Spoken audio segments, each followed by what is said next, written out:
Je peux imaginer que les partenariats de pair à pair, c'est un des sujets les plus importants pour de nombreuses personnes qui nous écoutent parce que justement, on se demande comment est-ce qu'on peut promouvoir les partenariats. On travaille pour des organisations, être entrepreneur par exemple, et donc ça peut vous intéresser, j'imagine. Et aujourd'hui, nous avons Christian Minango qui est président de la Commission de l'Union africaine qui est là pour modérer cette séance. Merci, Monsieur Cissé, notre modérateur. Chers panélistes, Mesdames et Messieurs, bienvenue à cette séance plénière. Comme nous le savons tous, l'Afrique est un continent fort de sa jeunesse. Il y a des millions de femmes, de jeunes filles, malheureusement, qui s'inquiètent de la capacité à notre continent à leur donner des infrastructures et des compétences et des opportunités d'innover et de trouver un emploi durable.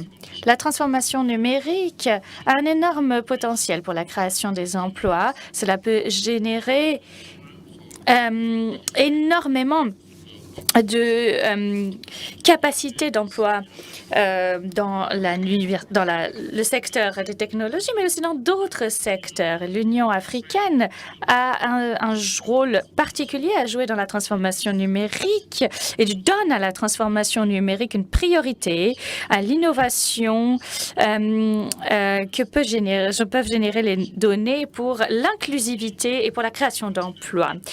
Notre continent manque malheureusement d'infrastructures numériques, de compétences numériques pour pouvoir vraiment complètement utiliser le potentiel des nouvelles technologies. Nous voulons avoir une transformation numérique qui soit stable et durable. Avec ce panel, et pour le développement de l'innovation des capacités et de l'entrepreneuriat en Afrique, nous avons un groupe qui va nous donner la possibilité de nous montrer quels sont les cas et les initiatives du secteur privé en Afrique qui nous permettent de développer notre potentiel avec la stratégie de développement numérique de l'Union européenne et de l'Union africaine de 2020-2030. Nous attendons l'ambassadeur Albert Muchanga, qui est commissaire aux affaires économiques et à l'industrie qui sera là pour nous donner un discours, une adresse d'introduction, ainsi que Mulualem Siomun du Trade Group AM, ou plutôt sa représentante, qui est donc M. Sioum, est le CEO et le fondateur de AE Trade Group, donc sur le représentant des commerçants en ligne de l'Afrique, et qui va nous expliquer quelles sont les attentes de notre panéliste. Je vous donne la parole. Merci beaucoup, mon cher modérateur. Excellence, chers panélistes, mesdames et messieurs. Au nom de M. Mulualem Sioum, c'est moi qui vais prendre la parole à sa place. Malheureusement, il a dû, à cause d'une urgence, partir. Il ne peut pas être là parmi nous cet après-midi. Donc, je le représente aujourd'hui. Et je tiens d'abord à remercier le Hub DKD et ses partenaires de nous donner la possibilité de participer ici à ce forum multipartite très important avec nos partenaires. C'est une plateforme idéale qui donne la parole à des parties prenantes diverses qui sont dans les technologies numériques. Ça nous donne la possibilité d'améliorer la vie des gens partout dans le monde grâce à nos technologies. Avec cette vision que nous avons dans le groupe Trade, nous avons été très inspirés par l'agenda 2063 de l'Union africaine, en particulier pour ce qui est de l'éradication de la pauvreté et de cet objectif et de la construction de la renforcement de la société civile. Nous pensons que l'entrepreneuriat et son renforcement sont particulièrement importants en Afrique et que nous voulons Ainsi, en tant qu'entreprise sociale qui est menée aussi par la diaspora qui travaille sur l'ensemble du continent, nous voyons que le changement de paysage que l'on peut voir sur l'ensemble du continent qui est en train d'avancer et de mettre en place des politiques ambitieuses, des traités comme par exemple la zone de libre-échange sur l'ensemble du continent, l'initiative du partenariat pour la transformation numérique, entre autres. Tout cela, c'est vraiment une grande avancée. Et ce sont des points sur lesquels on veut parler aujourd'hui dans notre session. Nous sommes là pour collaborer avec nos partenaires dans notre continent et au-delà du continent. Et notre sujet sur lequel on va se pencher cet après-midi résume parfaitement l'urgence de la problématique à prendre en compte. Nous avons dans notre groupe participé avec des parties prenantes européens. Nous avons vu ces derniers mois une accélération de notre engagement. Et on voit qu'il y a de plus en plus d'opportunités saisies par les décideurs politiques et qu'on investit de plus en plus d'argent et de temps à cette question. Nous voyons aussi que le secteur privé en Europe et en Afrique sont prêts à saisir ces opportunités. Prenons l'exemple du dernier forum d'affaires entre l'Afrique et l'Europe, où il y a eu la participation de nombreux secteurs et d'un groupe de travail sur les innovations numériques. Et on a vu à quel point les parties prenantes étaient prêtes à investir dans des projets qui sont réplicables et qui ont un très grand impact sur la création des emplois. Je suis ravie qu'avec mon collègue, le Dr Rime Dagir, qui sera panéliste, on pourra parler des nouvelles initiatives. Pour nous, en tout cas, ce qui est important, c'est l'implémentation. Il s'agit des résultats, mais aussi du sens de l'urgence qu'il faut percevoir dans ce contexte.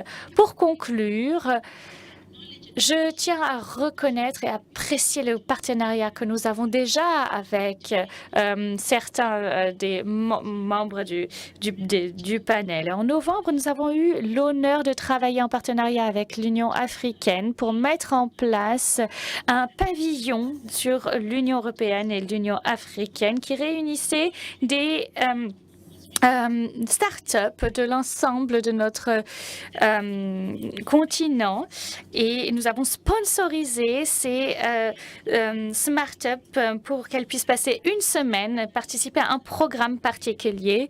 Et nous avons aussi des représentants des femmes dans les affaires. Il y a aussi le centre des de promotion des femmes et du commerce des femmes, du commerce par les femmes en Afrique qui est représenté dans notre panéliste. Et ces partenariats que nous avons déjà menés avec ces acteurs et avec d'autres acteurs avec l'Europe sont particulièrement importantes. Maintenant,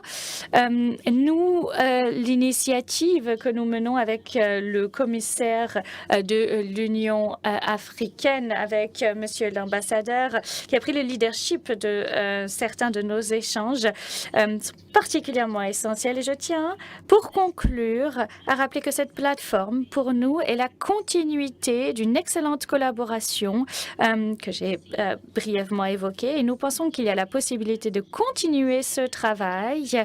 Et nous voyons qu'il y a un manque d'informations quelquefois entre les différentes parties prenantes et qu'il faut y trouver une solution. Nous remercions la GIZ ainsi que l'ensemble des autres partenaires clés qui ont rendu notre dialogue possible aujourd'hui. Je vous souhaite à tous des délibérations particulièrement fructueuses et je vous donne la parole, Christiane. Merci beaucoup.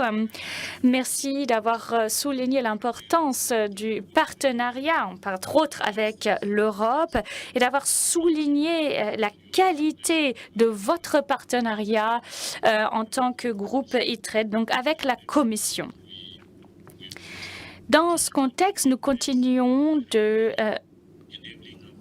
rendre possible un contexte qui promeuve les initiatives dans le secteur privé en Afrique et nous essayons de renforcer les partenariats ainsi. J'aimerais maintenant continuer avec des remarques sur les des chiffres qui nous montrent des solutions technologiques qui sont utilisées et qui essayent d'améliorer l'inclusion numérique en Afrique au niveau de l'Union africaine. Je pense, entre autres, au fait que la technologie a permis à l'engagement des citoyens d'être amélioré avec les plateformes de e-government, de gouvernement en ligne. Il y a plus de 30 pays dans le continent qui ont fait beaucoup de progrès dans ce cas. Deuxièmement, la pandémie de COVID-19 a fait avancer l'adoption d'une plateforme en ligne qui a permis à des millions de personnes dans le continent d'avoir un accès à cette plateforme. Et là, un rapport nous montre que le paiement en ligne concerne 43% de l'ensemble des utilisateurs en Afrique. Les technologies numériques stimulent la croissance des PME gérées par des femmes et par des jeunes qui normalement travaillaient avant sur le secteur informel. Et en plus de cela, pour renforcer l'inclusion numérique sur le continent, l'Union africaine a développé une politique continentale en lançant tout d'abord le deuxième plan d'action prioritaire du programme pour le développement de l'infrastructure en Afrique, qui a une approche au corridor intégré et a pour but de développer l'infrastructure numérique en Afrique et d'améliorer l'accès au haut débit dans l'ensemble du continent.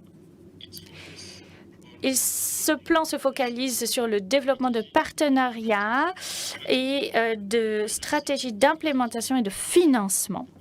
Deuxièmement, nous avons aujourd'hui l'adoption de la stratégie de développement numérique pour l'Afrique 2020-2030 et qui est accompagnée d'une stratégie sectorielle et un plan d'implémentation pour l'éducation aux services financiers en ligne, aux services en ligne pour l'agriculture et pour le paiement et pour les innovations pour transformer la société et les économies africaines. Troisième point, le lancement de l'initiative de réglementation pour l'Afrique numérique avec le soutien de la Commission européenne, dont l'objectif principal est de donner un Internet et un haut débit ouvert à tout le monde à un prix abordable pour pouvoir retirer plus de bénéfices des services Internet pour tous. Quatrièmement, le lancement de la zone de libre-échange intracontinentale en Afrique, qui est une grande opportunité pour les pays africains et qui devrait permettre à 14 millions de personnes d'avoir un accès au débit ou pour avoir un coût de $5 par jour au maximum. Ce sera une composante majeure qui nous permettra de couvrir l'écart, de remédier à l'écart de la fracture numérique en Afrique. Il y a encore deux cadres importants.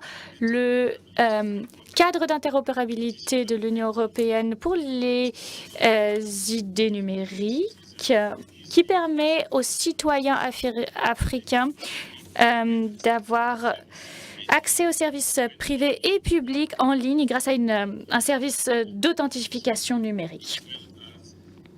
Et il y a aussi le cadre politique de l'Union africaine sur la politique des données pour permettre, dans le secteur de l'investissement privé et public, d'avoir une création de valeur permise par les données.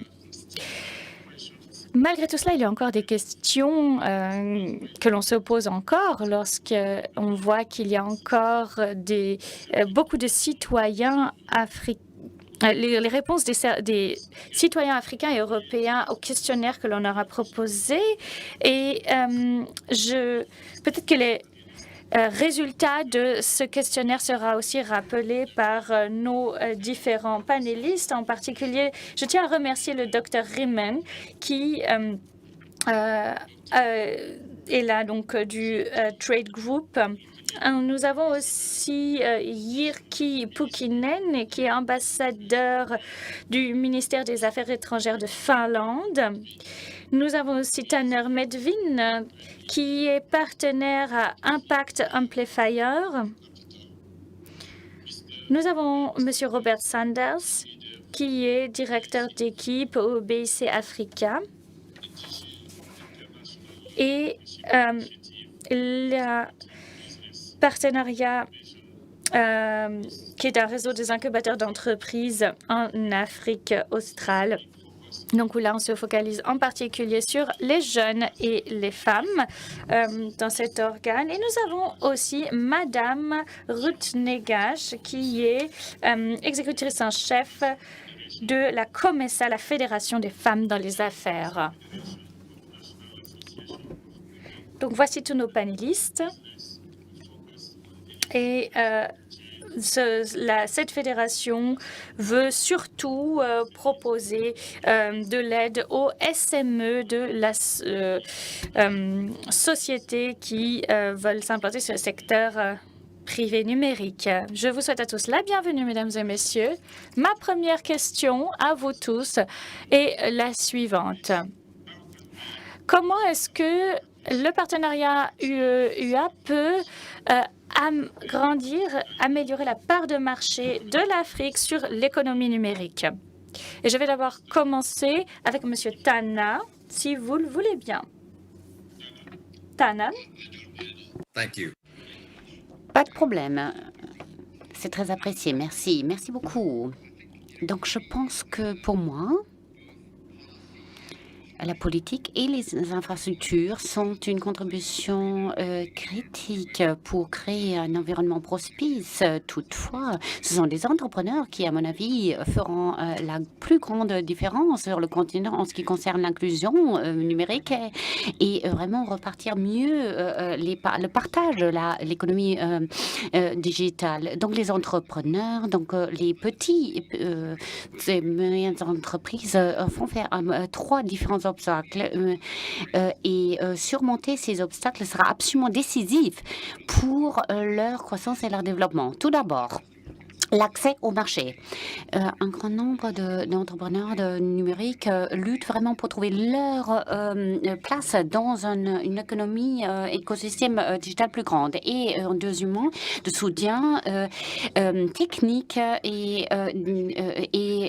puis troisièmement, financement sur tout qui est vraiment adapté à leur maturité en tant qu'entreprise. Souvent, des financements sont disponibles, mais qui n'est pas approprié de leur état de développement. Donc, combiner ces 3 facteurs, à mon avis, crée un environnement propice qui est vraiment requis pour permettre aux entrepreneurs numériques de bien se développer, qui sont vraiment à l'avance aussi de lutter contre les problèmes sociaux, santé, accès à l'eau, à l'éducation, etc., etc. Si on veut donc intégrer les raisons principales de la pauvreté, à mon avis, ce sont ces 3 problèmes qui doivent se surmonter. Voilà tout pour l'instant. Merci beaucoup. Merci d'avoir souligné l'importance de l'accès au marché, l'importance également du soutien financier et technique. On va écouter maintenant la perspective gouvernementale. Et voilà pourquoi je voudrais inviter M. Pulkkinen de prendre la parole. Merci beaucoup, Christian. Donc, je vais vous donner le point de vue d'un gouvernement. Je parlerai plutôt des partenariats et plutôt que des aspects techniques du partenariat. Évidemment, dans notre hub 4, évidemment, c'est vraiment le bon cadre pour beaucoup de parties prenantes, le partenariat. doit être considérée comme une plateforme d'apprentissage mutuel. Et je pense que l'économie digitale et la société digitale ne peut en profiter de ce partenariat car l'économie est encore confrontée à des frontières. Donc, il faut vraiment profiter de ces partenariats pour les prendre comme une plateforme d'apprentissage. Apprendre ensemble amène à la co-création. Et la co-création nous amène aux innovations. Évidemment, l'innovation engendre aussi les affaires, le commerce, etc. Donc, l'amélioration aussi de l'accès digital sur tout le continent. Au niveau gouvernemental, on peut partager et apprendre des défis par rapport aux réglementations, aux défis dans le domaine digital. Et ces associations qui existent sont déjà importantes en ce sens. Nous savons qu'il faut vraiment faire face à ces problèmes ensemble qui s'appliquent non seulement à l'Afrique et l'Europe, au monde entier. Il faut donc partager aussi les innovations et il faut aussi savoir qu'il y a beaucoup de programmes en Europe auxquels l'Afrique peut participer. Non seulement 4 pandés. Donc, il faudrait aussi avoir une approche plus holistique dans ce sens-là. Et cela amène également aussi des approches plus innovatrices qu'on peut suivre dans nos programmes. Au niveau des affaires, donc économiques, on voit de nouveaux services innovateurs sur les 2 continents, en Afrique et en Europe. Et finalement, mais on voit une meilleure compréhension par les citoyens et aussi de la confiance, des amitiés qui se développent. Et ça, c'est très important, surtout dans le monde dans lequel nous vivons actuellement. Donc, il faut l'inclure aussi dans le concept des partenariats. Aussi pour 4D. Merci beaucoup, c'est tout pour nous. Merci beaucoup de nous avoir fait savoir que le partenariat devrait être considéré comme une plateforme d'apprentissage. On apprécie cela. Et avec ceci, je voudrais inviter maintenant notre collègue Robert Sanders, qui est le directeur général des partenariats internationaux, un des organisateurs de cet événement si important, de prendre la parole. Cher Robert, qu'est-ce que vous pensez? Quelles sont vos réflexions sur le partenariat UE-Afrique? Merci Christian de nous avoir invités à rejoindre le panel. Je représente EBN, qui est le réseau des affaires européennes et d'innovation. Évidemment, nous sommes aussi soutenons CBIC, à savoir un incubateur d'entreprises en Afrique. Je crois que votre question est très intéressante et j'ai vraiment réfléchi et veux reprendre un petit peu ce que Tanner a dit dans notre question. Aujourd'hui, j'ai l'impression que dans un certain sens, le cadre des partenariats, si je peux l'exprimer ainsi, a été créé. On a déjà entendu pendant les sessions beaucoup sur les politiques, les réglementations, et évidemment aussi les technologies et les infrastructures technologiques et les financements qui sont les piliers pour créer un cadre pour ces partenariats. Et tout cela a été renforcé aujourd'hui dans le sens d'un vrai engagement des 2 côtés de la perspective de l'Union africaine que de l'Union européenne. Donc, c'est très propice de voir qu'il y a des opportunités de financement qui se développent. Et je pense que les autres intervenants ont déjà dit. On a entendu parler aussi des besoins, des défis auxquels les entrepreneurs font face et aussi des défis sur le terrain. Donc, il faut être bien conscient de ce que nous devons faire aujourd'hui. Comme nous avons dit dans l'inauguration de cette session, c'est qu'il faut penser, réfléchir aux gens, c'est-à-dire aux individus, aux citoyens qui pourront vraiment faire une différence en tant que société, mais aussi au niveau des organisations de la société civile. C'est qu'on se centre un petit peu sur les entrepreneurs et on soutient vraiment les entrepreneurs sur le terrain. Et il est important de rappeler justement le titre de cette session, à savoir un partenariat entre pairs. Donc, c'est vraiment être égaux. Donc, ça c'est très bien. Il faut jamais l'oublier. En termes de ce que nous avons déjà fait avec nos partenaires en Afrique, c'est de mettre en place des réseaux très forts qui impliquent aussi bien des incubateurs d'entreprises européens et africains et hub technotech, c'est-à-dire renforcement des capacités au niveau des entrepreneurs, des intermédiaires, le transfert de connaissances, échange de personnel par exemple, et toutes ces initiatives sont vraiment concentrés sur une accélération de l'économie digitale pour des jeunes entrepreneurs africains et en particulier avec un vrai focus sur le jeune et les femmes en particulier, comme Ruth a déjà souligné. Voilà comment on construit, nous, les partenariats. C'est ce qu'on a déjà fait. Ce qu'il y a encore plus important, c'est d'aller au-delà. Et c'est ce qu'on essaie de faire par d'autres projets, de grands projets, à savoir d'offrir la connectivité aux entrepreneurs, mais aussi aux intermédiaires, pour qu'on puisse les aider ensemble pour identifier les opportunités en Europe et potentiellement au-delà, pour l'accès au marché, accès au financement, accès aux partenaires. Et de nouveau, comme ça a déjà été souligné, l'échange doit aller dans les deux sens. Il y a aussi beaucoup d'intérêt des Européens de trouver des partenariats en Europe qui sont développés récemment, fortement. Nous l'avons remarqué dans notre réseau. Chez EBN, nous avons des membres qui vraiment attendent des milliers de startups en Europe. Et le timing, le moment est très important. Donc, il faut profiter de cette initiative pour, espérant de développer ensemble des initiatives et projets fantastiques. Une autre couche que je voudrais rajouter à la fin de mon premier commentaire, c'est qu'il y a aussi un bon échange entre les réseaux. Il y a des nouveaux partenariats aussi avec d'autres réseaux. Affilabs, par exemple, qui a participé à notre session aujourd'hui. Nous n'avions pas encore beaucoup travaillé avec d'autres réseaux. Donc, c'est pour nous, vous voyez ça maintenant comme une grande opportunité. Et ensemble, nous essayons d'établir les liens vitaux donc pour les partenariats à se développer et pour vraiment faire exploser l'économie digitale, pour vraiment créer une vraie valeur rajoutée en termes de qualité, qualification, mais aussi d'emploi, etc. Voilà ma première contribution. Christian, merci beaucoup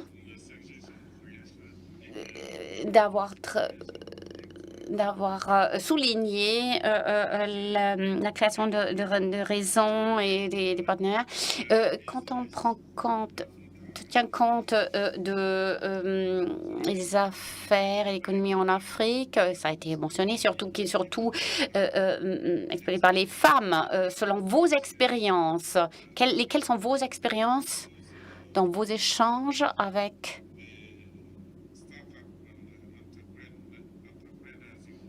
les startups, des entrepreneurs que vous avez mentionnés? Quel sera votre conseil clé aux jeunes femmes entrepreneurs? Bien, c'est une question très intéressante et je pense que cela dépend généralement dans le fait du cas d'entrepreneur que l'on a. Est-ce que l'on a des gens qui sont vraiment déjà nés dans la sphère numérique ou non? Quelquefois, pour certains, il y en a qui ont des difficultés pour lancer leur entreprise parce qu'il y a différents question de problèmes familiaux, par exemple. Dans d'autres cas, c'est difficile de changer de secteur, par exemple, d'entrer dans certains secteurs pour des femmes. Et c'est quelquefois des hommes qui prédominent sur un secteur, par exemple. Donc ça, c'est une question qui dépend des différents besoins au cas par cas.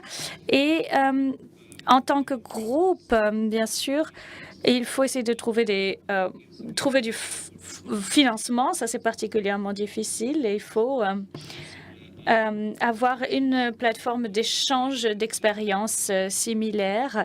Et je crois qu'on doit continuer à se focaliser sur ce sujet. Donc, comment renforcer l'entrepreneuriat de ce côté. Ce serait très positif. Merci beaucoup.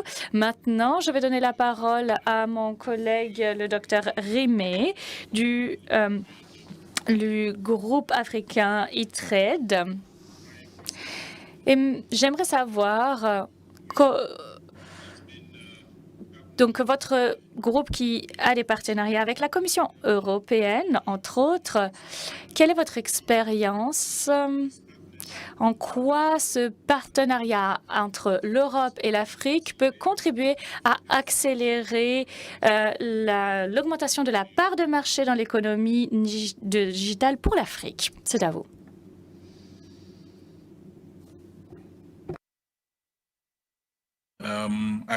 Malheureusement, le micro n'est pas allumé. Alors, merci beaucoup. Je suis ravie de vous rejoindre ce panel en particulier. Alors, d'après moi, aujourd'hui, les entrepreneurs africains, en particulier les jeunes, les femmes, sont confrontés à des défis différents.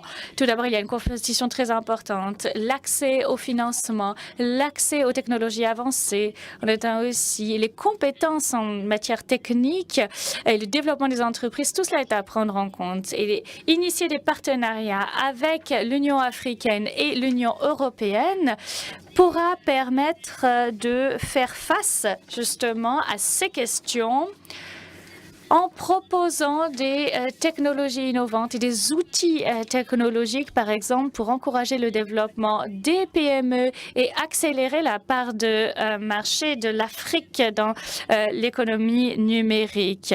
Il y a donc avec notre groupe ETRED la possibilité d'avoir une approche particulière pour aider les PME africaines à se développer et pour leur faire en sorte qu'elles se déploient, en particulier, surtout dans, malgré le mauvais développement de l'infrastructure numérique en Afrique. Et en plus, nous avons une approche intégrée avec notre plateforme, avec l'Union africaine. Et le 7 juillet, nous avons eu une réunion avec l'Union africaine en 2020 pour regarder de près comment on pouvait améliorer l'accès au financement de ces petites entreprises et comment faire en sorte pour que les politiques soient plus robustes pour créer plus d'emplois à grande échelle sur le continent africain. L'idée, là, c'est de ne laisser personne pour compte. Et nous avons aussi lancé un petit système de banque et de financement le 5 février 2022 avec une réunion avec l'Union africaine et cela va être mis en place en juillet de cette année. L'objectif est d'avoir une contribution significative pour améliorer l'inclusion financière avec nos partenaires, avec nos collaborateurs sur place. Et là, j'espère que l'on va et je tiens à reconnaître nos partenaires qui travaillent vraiment à ce que les femmes africaines soient renforcées dans ce cas. Merci beaucoup pour votre réponse très directe. Vous avez souligné l'importance des technologies de l'innovation et des outils de financement. Vous avez aussi rappelé le rôle clé que jouent les plateformes de e-commerce qui ont été mises en place par votre groupe et l'offre que vous proposez aux jeunes entrepreneurs africains. Nous apprécions beaucoup votre travail, vos remarques. Et vous avez aussi rappelé qu'il faut renforcer les savoirs lorsqu'on veut développer une entreprise. C'est important parce que, prenons un exemple, par exemple, C'est un des défis auxquels on fait face en Afrique, ce manque de connaissances pour les créateurs d'entreprises.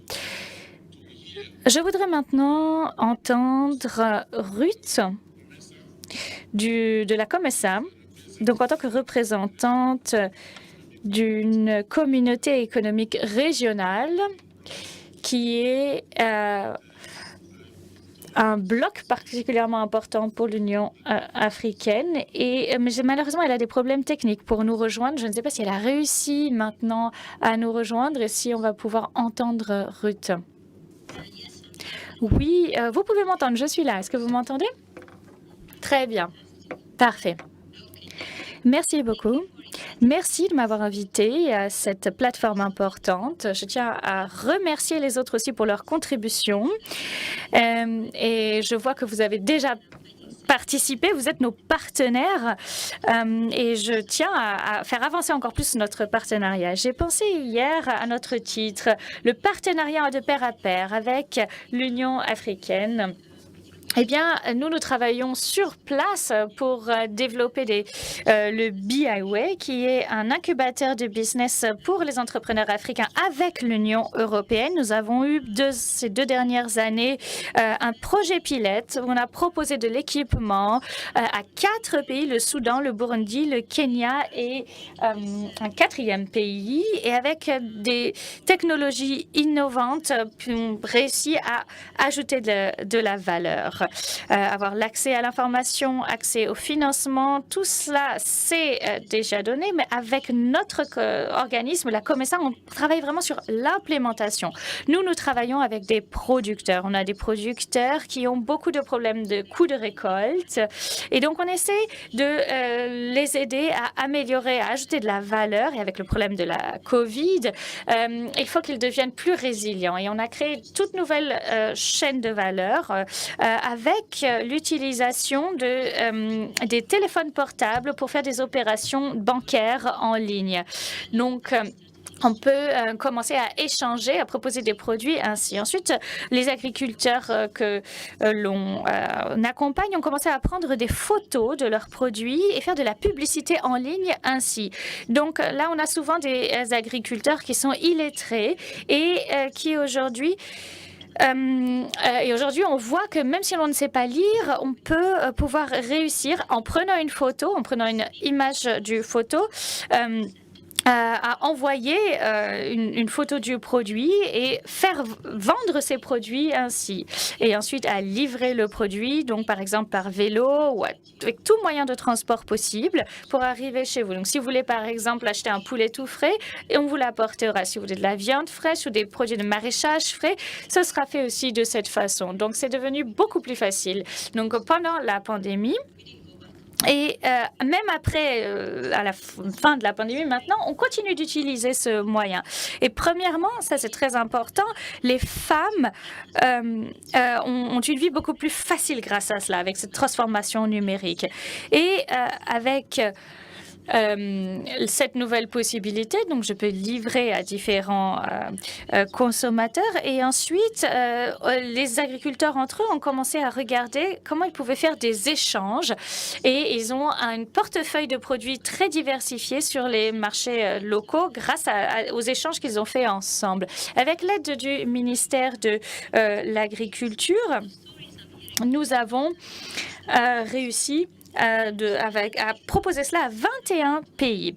Et il y a plus d'1 million de femmes dans les pays dans lesquels nous sommes représentés, 20 millions de femmes qui sont dans la banque de données des ministères et de l'agriculteur. Et je travaille maintenant avec ces 20 millions de femmes. La question maintenant, c'est de voir comment cette transformation numérique peut vraiment aider les femmes. Tout d'abord, eh bien, on améliore leur sécurité d'approvisionnement parce qu'elles peuvent, grâce au téléphone portable, réussir à gagner de l'argent ainsi. On ne leur volera pas l'argent en monnaie puisque c'est de l'argent virtuel. Donc ça, c'est une plus de sécurité de l'investissement pour elles. C'est très important et donc les femmes préfèrent utiliser, payer un surcoût pour pouvoir faire des transactions en ligne que de faire des transactions traditionnelles. Ensuite, pour les femmes, qui doivent s'occuper de la famille, elles peuvent réussir maintenant à épargner du temps puisqu'elles n'ont plus à aller sur les marchés pour vendre leurs produits. Donc, c'est un gain de temps. Et en même temps, on a vu qu'il y a beaucoup d'hommes aussi qui utilisent ce type de chaîne de valeur pour vendre leurs produits. Donc ça, c'est une nouvelle source de revenus ajoutés.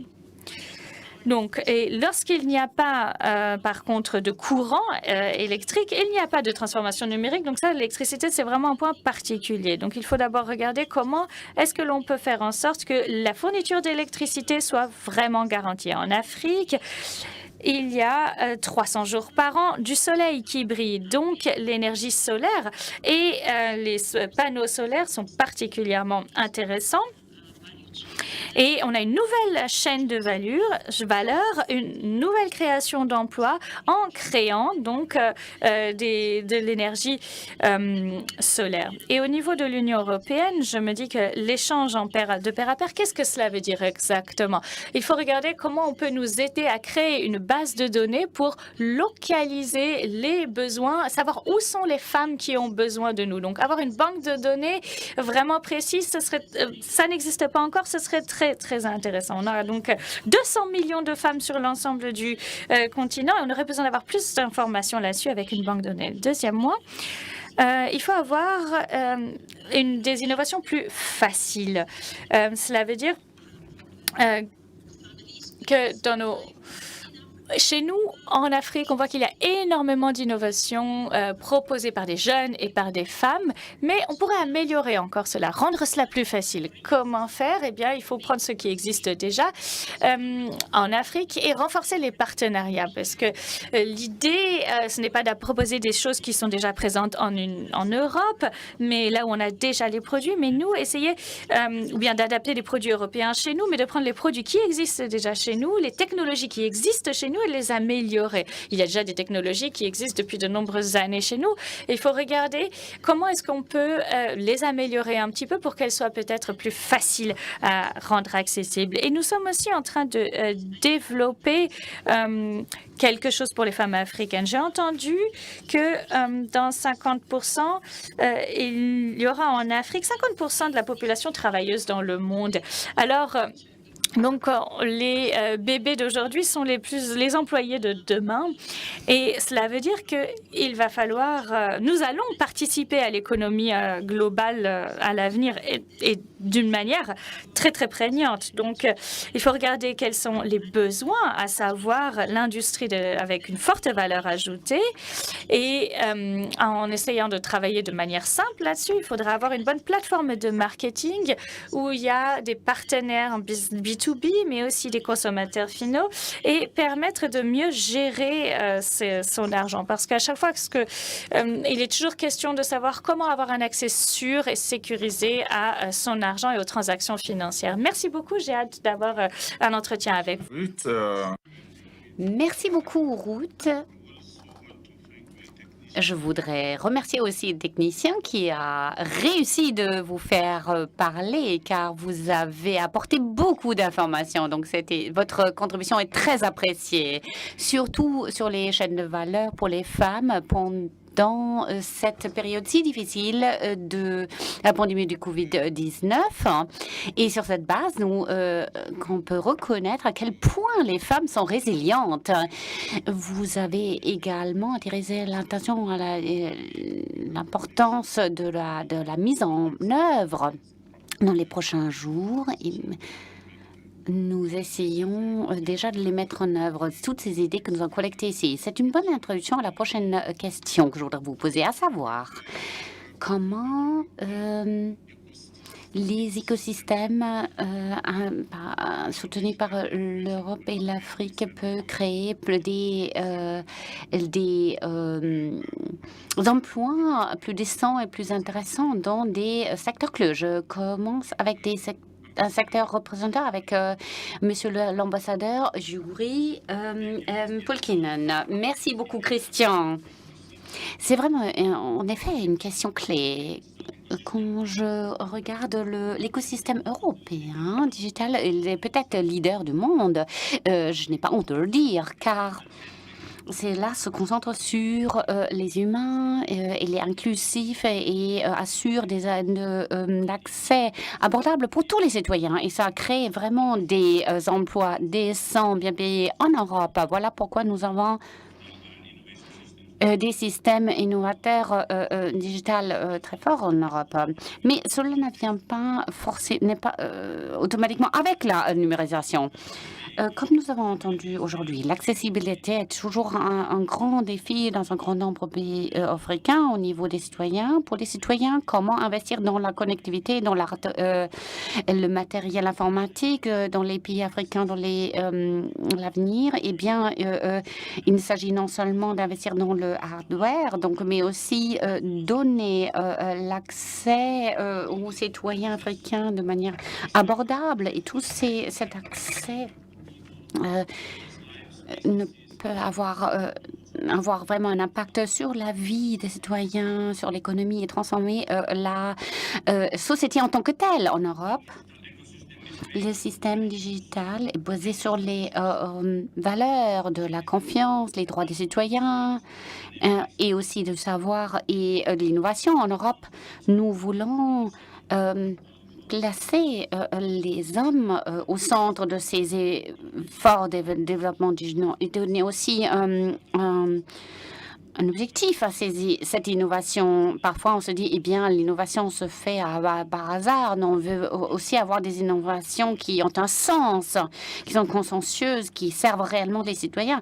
Alors, nous nous sommes rendus compte aussi que le monde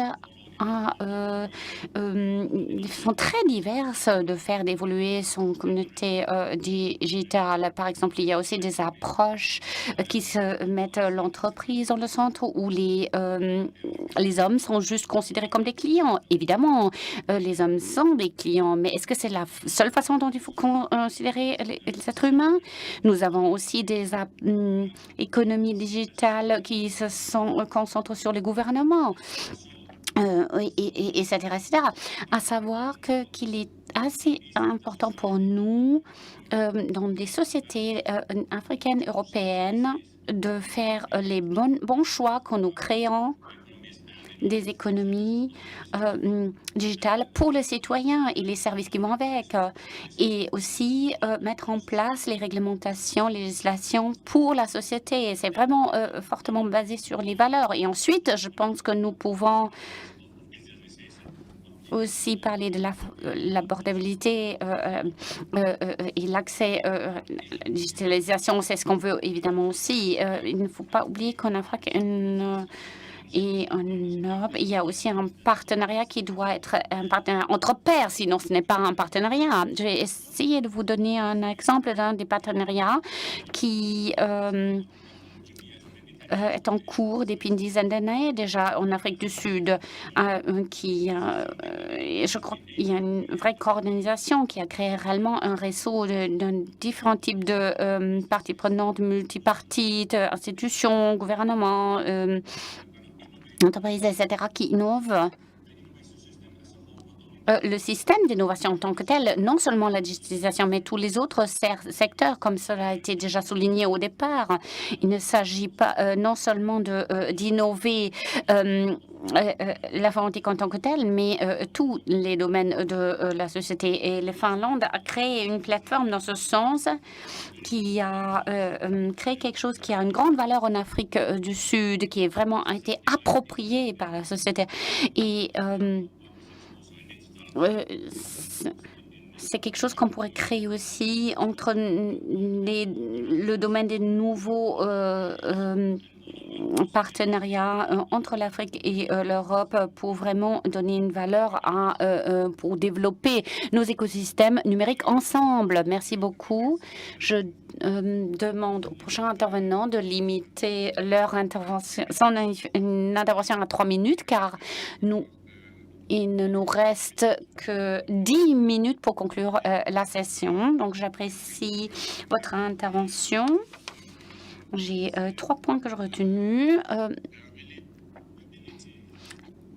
la capacité des citoyens de se servir des services abordables, le besoin des partenariats équitables, mais aussi mettre en place une offre des gouvernements. Docteur Rimmer, vous avez entendu de l'ambassadeur Pulkkinen.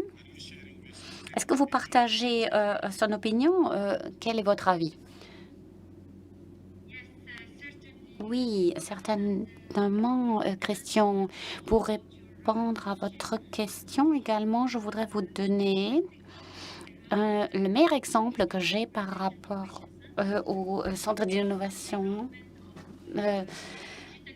qui soutiennent l'innovation digitale. Notre centre travaille avec des partenaires africains, européens, américains pour fournir des systèmes d'innovation et une plateforme.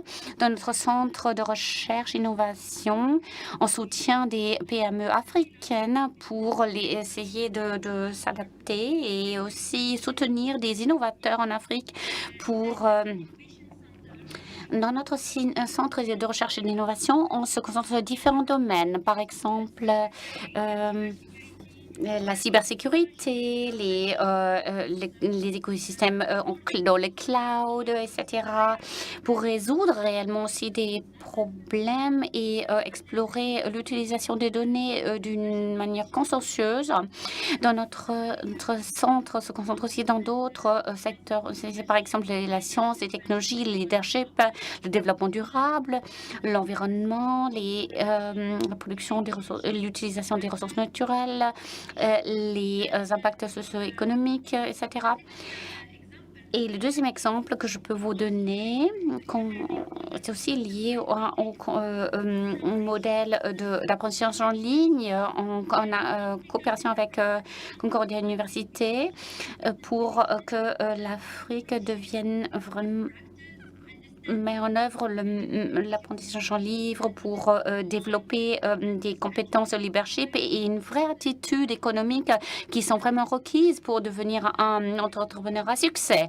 Pour vous montrer, il y a énormément d'opportunités de partenariat qu'on sommes prêts à explorer, d'entrer en dialogue avec les universités, les incubateurs, les gouvernements, des partenaires internationaux, à savoir tout l'écosystème existant. Nous sommes heureux d'agrandir notre réseau et d'explorer des synergies pour faire face aux défis sérieux de l'extrême pauvreté, car ce sont toujours les femmes et les enfants aussi font partie des groupes les plus vulnérables. Et en tant que groupe, on encourage aussi le gouvernement de prendre vraiment le lead, donc être à la tête de ces efforts pour développer des partenariats pour le financement, etc. La collaboration est vraiment clé pour notre avenir commun. Merci beaucoup. Cela vous a pris 2 minutes et demie, c'est très bien. Et nous sommes très heureux aussi d'entendre que vous êtes prêts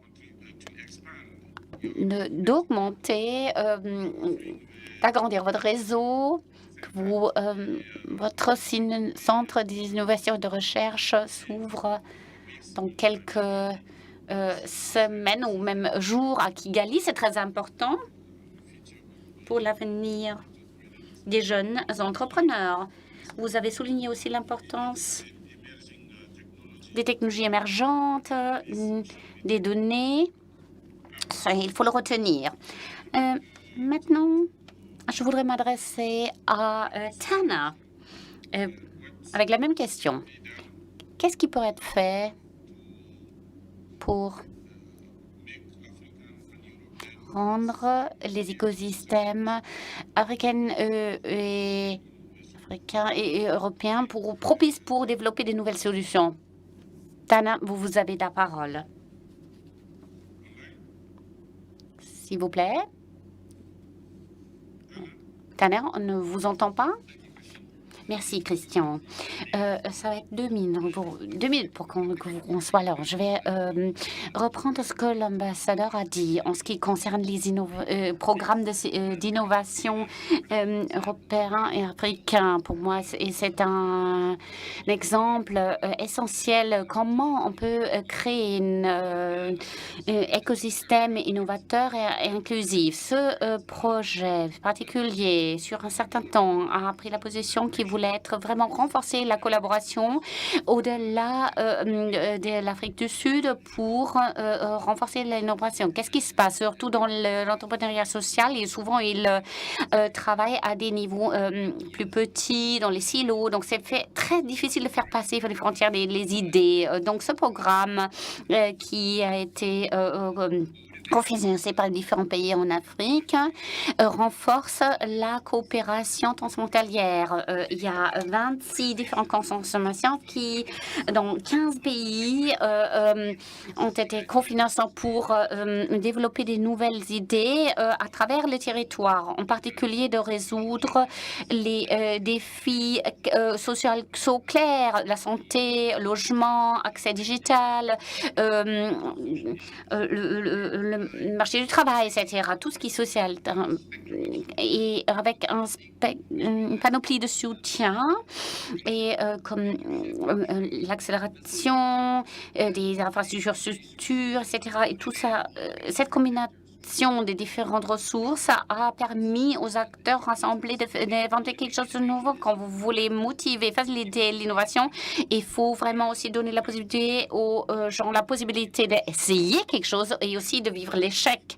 Et ce système structurel a permis une approche très large pour tester de nouvelles idées, de nouvelles façons de travailler, de nouveaux partenariats et de permettre le succès de se présenter dans différents formats et façons. Pour moi, ce sont des éléments absolument cruciaux pour mettre en place une économie digitale d'innovation. C'est un exemple idéal de la façon de la faire au niveau de la collaboration et au niveau structurel. Voilà tout. Merci beaucoup.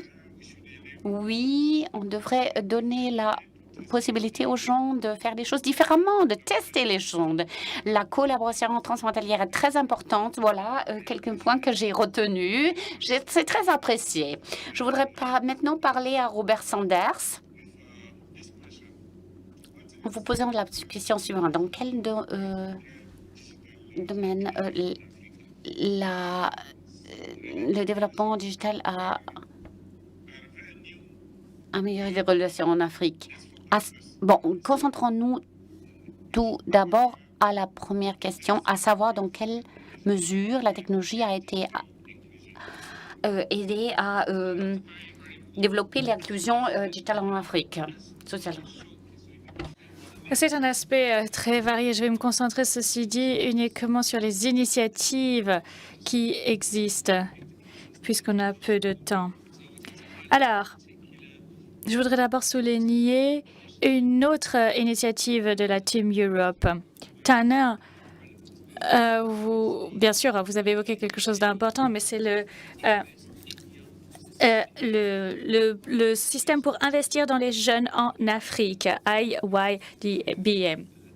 Et donc, c'est une initiative de la Commission européenne et aussi des États membres de l'Union européenne.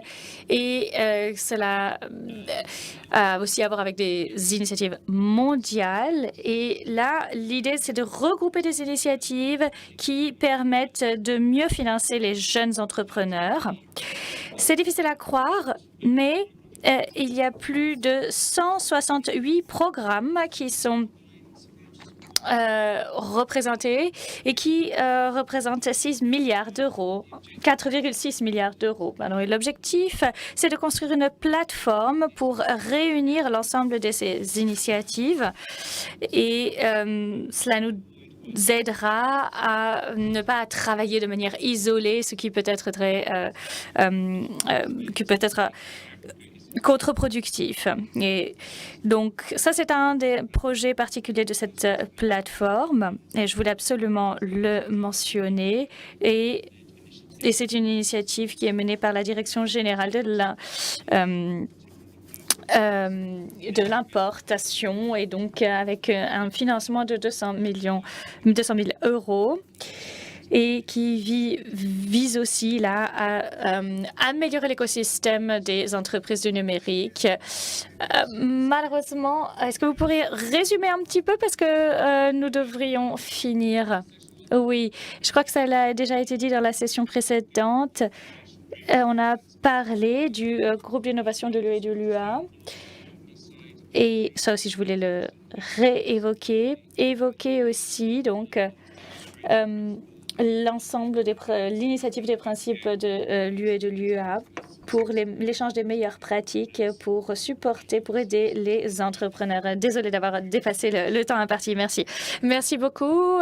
Je ne sais pas si vous avez encore quelque chose à ajouter, mais en 1 minute, peut-être maximum. We cannot hear you. Malheureusement, je n'entends personne. Je ne peux pas vous entendre. Votre micro est éteint. Voilà, vous pouvez m'entendre maintenant? Oui. Donc, je vais prendre 30 secondes pour ajouter quelque chose.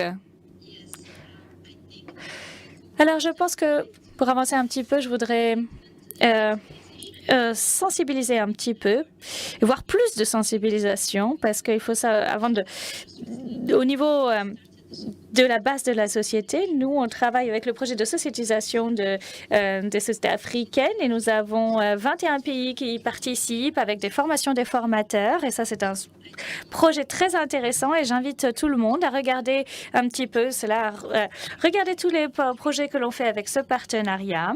Et je vous tiens à vous remercier d'avoir accompagné notre panel et j'aimerais qu'on ait encore plus d'activités ensemble à l'avenir. Merci beaucoup. Merci à vous, merci à tous nos panélistes, à tous nos participants et participantes. Malheureusement, nous n'avons pas pu prendre des questions venues du public. Et je crois que nous avons une session particulièrement intéressante avec beaucoup de nouvelles idées et nous pourrons continuer nos partenariats avec, sur le commerce en ligne à l'avenir avec le groupe AETRADE pour pouvoir donc continuer de développer les centres d'innovation. Et donc, sachant que le groupe AETRADE est prêt à étendre son réseau. Donc, il y a la possibilité d'avoir plus de réseautage grâce à e-Trade Group, avoir accès au financement, à de nombreux autres avantages. Je tiens à vous remercier maintenant. Je crois que tout ce que nous avons dit va être repris dans le rapport général. Et on en parlera aussi en séance plénière. Merci pour votre travail. Merci Christian, merci